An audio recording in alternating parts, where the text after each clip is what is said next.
in the darkest part of the world. In the 21st century, not to even mention what internet is, we don't even have electricity. I have a lot of friends in New York who worships, the no impact of the climate and dreams of a day there's no more climate change. I would offer them, why don't you go to North Korea? Because we have Earth Day every day. And now here I am, literally across from the country where I was born, standing here as an American bastard myself. Thank you. Thanks so much. When I was born in North Korea, I had to go to school like everybody else, and literally the first thing that I learned was how horrible American bastards were. And by the way, this was one word. If we just said Americans that we too respectful, we get punished. Even in my math book, it was like this. There are 4 American bastards. We killed 2 of them. How many American bastards are left to kill? I think it's 1,000 of us here today, right? Today I really want to talk about my second book that I'm drawing of the similarities that I'm seeing in America and North Korea. And this is, I hope, really people understand how North Korea began as a nation. In the 1940s, Kim Il-sung came to North Korean people, and he promised us this beautiful paradise. He promised us that there is no more poverty or rich people or inequality. He said, we are going to give you free health care, we are going to give you free education, we are going to give you free housing, and we are going to eliminate every kind of inequality, especially of the outcomes. For doing that, why don't you give us your private property, your land, your freedom of speech, and freedom of movement? Innocently, my grandmother generation, they did that because they truly believed in equity. They thought nobody should be poor, nobody should be rich. They thought that was injustice, the inequality was injustice. Once they gave everything to the regime, Kim Il-sung simply took everything from us and did not give us anything back. Instead, he gave us the most unequal society in the face of humanity.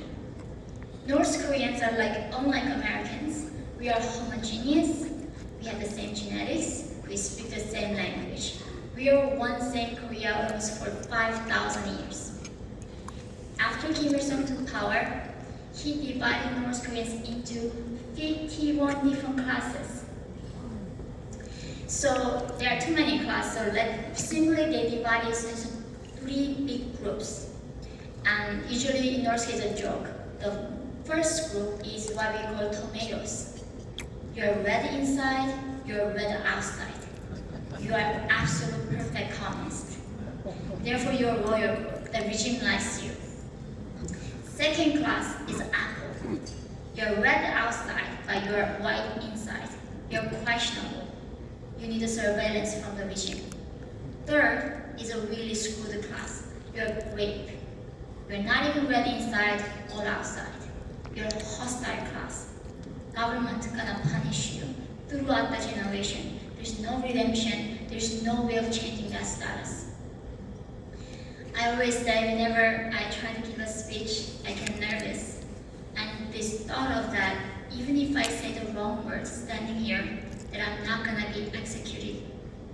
But in North Korea, that's a reality.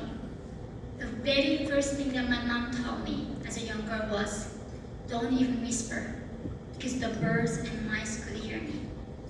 She said if I said one wrong word, it was just not gonna kill me. It was going to kill up to 3 to 8 generations of my family because of one wrong word. And does this remind you a little bit what's happening in America? What we can say, what we cannot say. People get cancer, people lose their jobs. By the way, this is how it starts. North Korea did not become that way. It was a gradual steps that the regime took with us. And that that's the end result when we start controlling the language and deciding what words is allowed to speak and what words is not allowed to be spoken. By the time when I was 13 years old, I really could not find any food. But I was luckily living in the border town of North Korea called Haesan. And there were some smugglers that were smuggling foreign films through the North Korean black market system. And I got to watch the Hollywood film Titanic.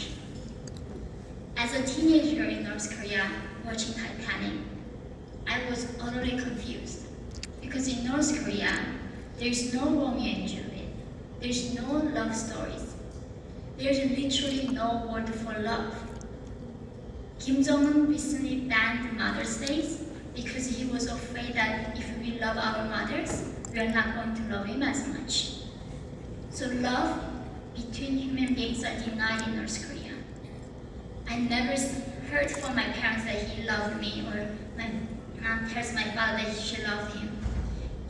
The only love when we are allowed to express was when we express our love for the dictator Kim Jong-il.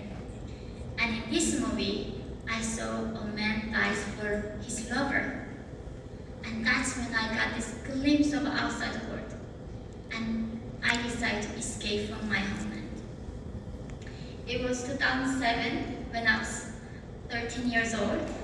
And as you can see, I'm very small on my 5-inch high heels. North Koreans are average, actually 5 inches shorter than South Koreans because of malnutrition.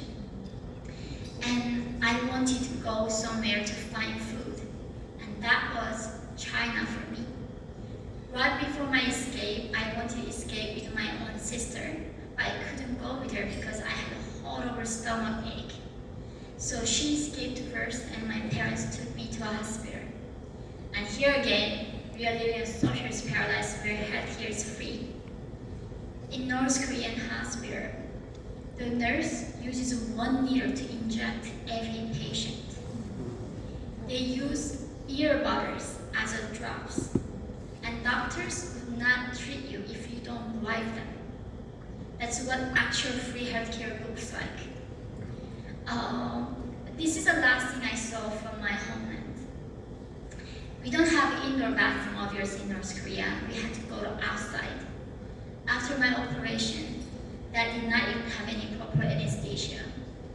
I would go to the bathroom and there are piles of human dead bodies scattered. And then I saw these little children were catching the rats who were eating humans. And rats eating our eyes first when we are dead, because that's a soft tissue in our body. And my mother asked the nurse, like, why would you not take those bodies away? And she said, we don't have any gas to remove those bodies. And from there on, I knew that if I don't get out, that person who is gonna be eaten by the rats. I crossed the frozen Yangtze River into China with my mother initially. And first thing I saw in China was my mother being raped. So how many of you guys know about the one-child policy that China has? A lot of you. What a stupid idea. Government thinks somehow it's a good idea to control how many children people can have. The result of that dumb idiot policy that CCP implemented was 33 million of lacking of women. There are surplus of 33 million men in China cannot find wives because a lot of people were aborting girls and choosing to having a son because that's the only time they could have a child. And in this shortage, they buy North Korean women as their sex slaves. They sold my mother for $65, and then they sold me over $200. I was more expensive than her because I was a child virgin. And some perverted Chinese men like the child virginity, so they gave more money to buy me. But being raped is not the worst thing that can happen to North North Korean women in China? Because there are 4 places that we end up. Number 1 place that we end up is to the organ harvesters. They buy us, they take our organs away, and they discard our bodies. Second place they buy North Korean girls are the brothers. They put her in a room, there is no windows, and give her the drug because it's so painful, and rape her until 500 times per day. They don't last more than 6 months. Third place that North Korean women end up in China is in the countryside of villagers. The men cannot afford to buy one woman, so the village men chip in, and they buy one girl, and they rotate her to rape her until she dies. Luckily, I was bought by another human trafficker, and I didn't get to be gang raped. But I had to be his sex toy for 2 years, from when I was 13 to 15. 2 years of my slavery, I finally had a chance to live life with dignity. There were South Korean Christian missionaries risking their lives, came to China, rescuing North Korean defectors. And these Christians told me that there was a way to be free, and there's a way to get out of China. And this is the very first time I heard the word free. So I asked these missionaries, what do you mean that I'm gonna be free? What does that even mean? And how would you explain a concept of freedom to North Korean? They did a perfect job. I was a teenage girl, and I was very interested in beauty. So she said, sweetie, if you go to South Korea, you can wear jeans, and you can watch K-dramas, and they're not going to arrest you for that. And I thought, there is a world like that where human beings have a choice to choose their own pants and choose their own TV show, because these are the things where North Koreans get to even executed for watching a wrong film. Wearing a jean is a symbol of capitalism. They put you in a work camp. And they said, in order for me to be into Mongolia from China, in minus 40 degrees. So in 2009, I took that journey. I gave everything I had, and chances of making me surviving that night in the desert was not even 1%. So, do you know how many North Korean defectors made it to America over the last 80 years? Just 109 of us made it to America over the last 80 years from North Korea. And I don't know what luck, what miracle that was. I survived that night. I survived the desert. And I was rescued by the Mongolian guards and sent to South Korea. And 8 years ago, I came to America. I came to America to study at Columbia University. You would think this would be the end of my story, end of my journey to search for freedom. And when I came to America, I found a very interesting country. I thought this country was the land of opportunity, the home of the brave, where the liberty bears wings, and where people understand that free discussion, the diversity of thoughts, is an essential part of living in a free country. And when I got to Columbia, my professors were exactly teaching the same worship that North Korean teachers were taught me in the same classroom. Thank you so much. Literally, in North Korea, they said if we don't have electricity, they said because of American masters and greedy capitalists. My Columbia professor was saying exactly the same thing. All the problem in the world that exists today is because of Americans, the white men especially, and because of Western civilization, and because of capitalism. And the only solution to all these problems is dismantling American Constitution and and dismantling capitalist society that we're having here today. And they even to the point saying gender is a made up, it's a social construct. And I was thinking, even in North Korea, they didn't go this crazy. We